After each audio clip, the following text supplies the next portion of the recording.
Alfiani Wardani. Saya dari Universitas Syekh Kuala dan dari Fakultas Keguruan dan Ilmu Pendidikan dan dari Prodi Sejarah. Selamat menyaksikan. Baiklah, pada kesempatan ini saya akan menjelaskan sedikit tentang masa berburu dan mengumpulkan makanan tingkat sederhana guna menyelesaikan salah satu tugas mata kuliah saya, yaitu prasejarah.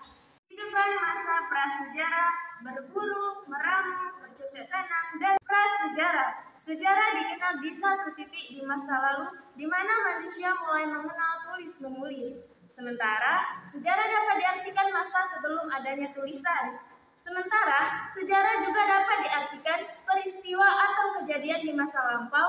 Hal ini dibuktikan melalui adanya jejak tulis sehingga masa prasejarah dapat diartikan masa sebelum tinggalan tulis-menulis. Pada masa prasejarah, informasi dan pengetahuan hanya dapat diwariskan melalui lisan dari satu individu ke individu lain.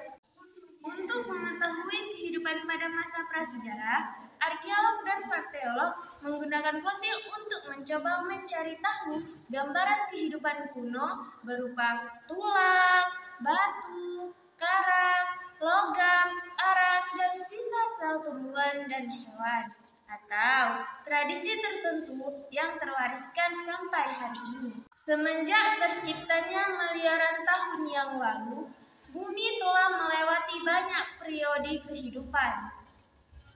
Mulai dari saat makhluk hidup di bumi masih berupa bakteri kecil sampai pada saat ini, di mana manusia telah ada di seluruh penjuru bumi. Semua periode kehidupan itu terekam dengan rapi di dalam lapisan-lapisan tanah dan dipelajari oleh para arkeolog. 2000 tahun yang lalu, bagaimana sih nenek moyang kita hidup?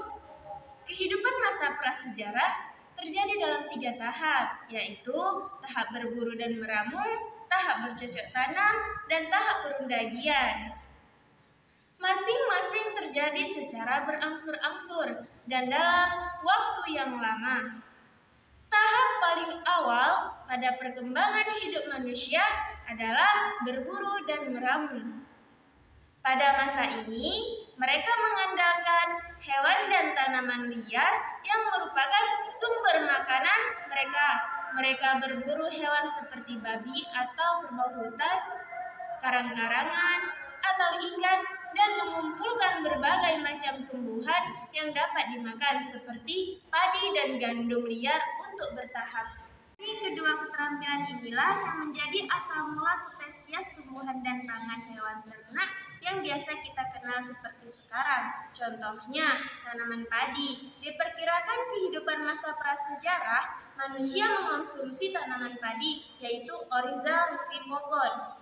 Keberadaan bercocok tanam menghasilkan spesies baru, yaitu Oryza sativa, yaitu nasi yang kita makan pada saat sekarang ini. Banyak makanan yang kita ketahui pada saat sekarang ini yang merupakan variasi baru dari kegiatan bercocok tanam.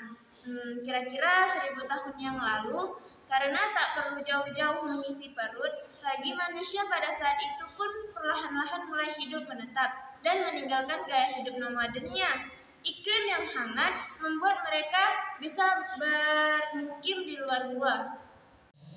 Umumnya pemukiman pada masa itu terletak di daerah pinggiran sungai atau perairan lainnya untuk memenuhi kebutuhan hidup dan pelayaran.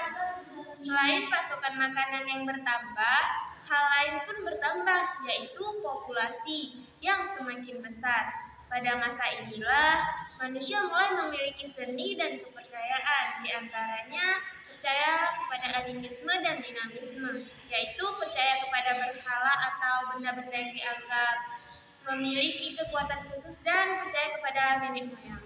Mereka diketahui dalam kelompok-kelompok kecil di dalam buah teduh, telah menggunakan api untuk memasak, menghangatkan diri, dan menerangi gua pada saat malam hari. Karena mengandalkan alam sekitarnya untuk makan, manusia pada masa ini hidup secara nomaden atau berpindah-pindah, mengikuti ketersediaan makanan. Apalagi pada saat Paletos, mereka hidup pada saat bumi kerap mengalami masa es, di mana iklim dan kondisi bumi terus berubah-ubah.